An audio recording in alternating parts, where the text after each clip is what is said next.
ल अब चाहिँ हामी गाडी चढ्यो, गाडी चढेर नि झऱ्यो, झरेर अब चाहिँ हिँड्दै छौँ है, जुत्ता भिजाउनु पऱ्यो। अब यो खोला तर ल यो खोला तर्न सकिँदैन, उहाँ आमा हुनुहुँदो रहेछ महाभारत जाने भक्तिसाप जाने। अब साथी पाइएन, आमासँग कस्तो जानुपर्छ, जुत्ता त खोल्नै पऱ्यो होइन, जुत्ता पनि खोल्नु पऱ्यो, सबै खोल्नु पऱ्यो। ल हेरौँ, यहाँको बाटो अवस्था चाहिँ नाजुक छ। आमा तरिसक्नुभयो, हिँडिसक्नुभयो। अब म पनि यो खोला तर्दै गर्दै आज महाभारत लगभग हाम्रो 12 घन्टा जति चाहिँ हिँड्नुपर्छ भन्ने कुरो छ होइन। हेरौँ अब कति घन्टा हिँड्नुपर्छ। ल है त, ल हामी चाहिँ फेरि पानी चढ्दैछौँ खोला, सिपाली खोला। ल यो चढ्यो, जस्तो पनि फुकालियो होइन। अब यस्तै छ, हेरौँ। बाटो सबै यस्तै छ, कहीँ पनि छैन बाटो लिकको बाटो चाहिँ होइन। अब त्यसरी हिँड्नुपर्छ हामी टक्क टक्क। अब चाहिँ पुगिन्छ जस्तो लाग्दैन मलाई होइन। अब हेरौँ के हुन्छ अवस्था। यो आमा त उहाँ पुगिसक्नु भयो, ए अगाडि हानिसक्नु हो। ल ठिक छ, अब हेरौँ यस्तो बाटो छ कसरी जाने।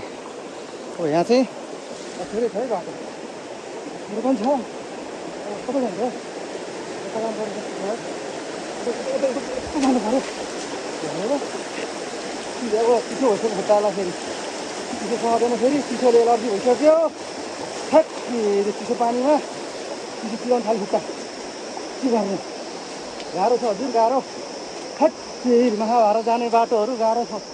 अब यहाँ रोड चाहिँ पाइयो यति। आमा चाहिँ अगाडि 20 हिँड्नु भएको छ। अस्ति पनि हिँडेर गयो अरे, बाबु नानीहरू बनेको पुऱ्याएर अरे होइन। अब 2 दिन आएर पुग्यो अरे, आज चाहिँ कति दिन पुगेछ थाहा छैन।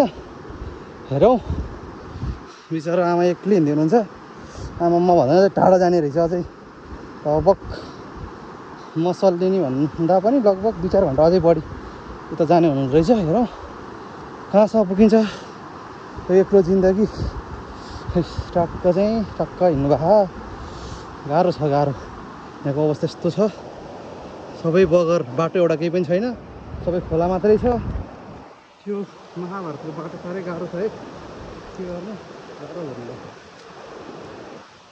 ल बिस्तारै यस्तै गरेर जानुपर्छ। फाइनल्ली 2-4 घन्टाको 2-3 घन्टा भयो होला हिँडेको, 3 घन्टापछि हिँडेको। लगभग 5 भागमा 1 भाग पनि आएको छैन है। अझ महाभारत पुगेला जस्तो अवस्था छैन खै, के गर्नु, गाह्रो भयो गाह्रो। हेटे लास्टी छ यताको अवस्था। सबैजना हिँडेर आउनु भएको छ, सरहरू पनि 20-25जना सरहरू हिँडेर आउँदै हुनुहुन्छ अरे भन्नुहुन्छ। खै बाटो त ठिकै छ, काहीँ चाहिँ डेन्जरै छ हो। अब हिँड्नु पऱ्यो, यस्तै गाह्रो भयो, के गर्नु, यस्तै छ। ल महाभारत कति बजी पुगिन्छ आज पुगिन्छ कि भोलि पुगिन्छ थाहा छैन होइन। हेरौँ ल अब उठ्नु पऱ्यो। ल अब यहाँको चाहिँ ट्र्याकै छैन होइन, बाटोको ट्र्याकै छैन। अब यो चाहिँ अस्ति अलिअलि यहाँको बासिन्दाहरूले बनाउनु भएको रहेछ। अब यहाँसम्मै फेरि पहिला सबै लैसकेछ ल है, बाटै छैन। ल आमा यहाँ आइपुग्नु भएको छ, उहाँ बुढाखानीको सर साथीहरू हुनुहुन्छ। मेरो अवस्था यस्तो छ, यहाँ बाटै छैन, ट्र्याकै छैन। यहाँबाट भिरो पुरै भिर, के गर्नु, गाह्रो छ गाह्रो। यतापट्टि झोलाको प्याकिङ यस्तो छ। ल ठिक छ है, डाँडा पुरै भिर्यो, कता त्यहाँको रुख एउटा घर पनि गइरहेछ। यहाँ रोड थियो, यहाँ रोड छ त अहिले, यहाँ छैन। ल ठिक छ, अब लाग्नुपर्छ अझै, अब चाहिँ टाढा छ ल है। सरदुङको डाँडा कस्तो छ भिर, यहाँबाट झर्न तल जान सकिँदैन अवस्था छैन। मेरो अवस्था चाहिँ डेन्जरै छ, यहाँबाट जान सकिँदैन। कता हो कता भिर, छक्काछुर भिर हो, डर लाग्यो जाने मलाई होइन। कता भिर, यस्तो भिरै हामी चाहिँ आउँदैछौँ। अब अवस्था गम्भीर छ, अवस्था गम्भीर पनि छ, नाजुक पनि छ। मेरो अवस्था यस्तो छ, यसरी चाहिँ काममा जाँदैछौँ हामी। अब के गर्नु, आमा हो आइपुगिसक्नु भयो, आमा चाहिँ उहाँ हिँडिसक्नुभयो। तर म चाहिँ हिँड्न नसक्ने कारणले गर्दाखेरि चाहिँ यसरी हिँड्दैछु। हेर्नुहोस् भिर कस्तो भिर हो यो, कहाँ हो के ल भिर मुटु पनि डर लाग्यो, डरै लाग्यो क्या, मुटु नै काम्यो क्या, त्यो नि हुन्छ। हट, सकिन्न भागिहालौँ स्याकै। अब यहाँको बाटै छैन, अब यसरी चाहिँ भत्किया अब यसलाई कसले बनाउँछ यो महाभारतको बाटो बनाउने केही पनि छैन क्या। अब यहाँ त आउनु पर्ने रोड सबै सकियो ल, यस्तो छ अवस्था। ल यस्तो बाटो हो, बाटो आमा एक्लै हिँड्दै हुनुहुन्छ, यस्तो छ बाटो क्याप्रिङ। यो बुढाखानी बाटो काभ्रेको बुढाखानी बाटो। मस्तो बाटो अब टिचा छ त धन्न चाहिँ आमा कसरी जानुहुन्छ। अब म भिडियो बनाउनु सक्दिनँ यो बाटोमा होइन, हिसाब यहाँको कम्मै बाटै छैन, छट्टै गइसक्यो। हिस्सा आमा चाहिँ बिस्तारै जानु हो, म पनि जानु चाहिँ प्रयास गर्दैछु होइन। कसरी जानु हुँदो रहेछ यस्तो बाटोमा। यहाँ पनि छैन बाटो, ल खस्यो भने त कता उरी टेक्दै छाता ओढ्दै सल्का बनाउँदै यस्ता बाटै सबै गरामगुरुमै गएछ जान नि। अस्ति तपाईँ यही बाटो आउनुभयो आमा? त्यो नानी बाबुलाई कसरी जानुभयो त है यस्तो बाटो? हत्तेरी धन्न जानुभएछ है।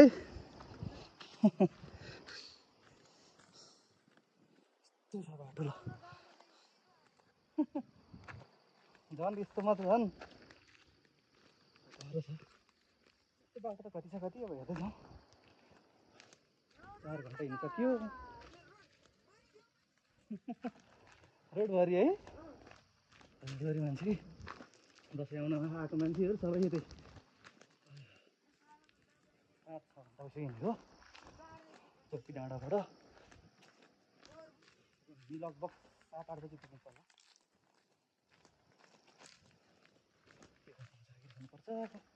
गाह्रो छ, यता पनि सबै थुपारिहालेछ नि रोड त।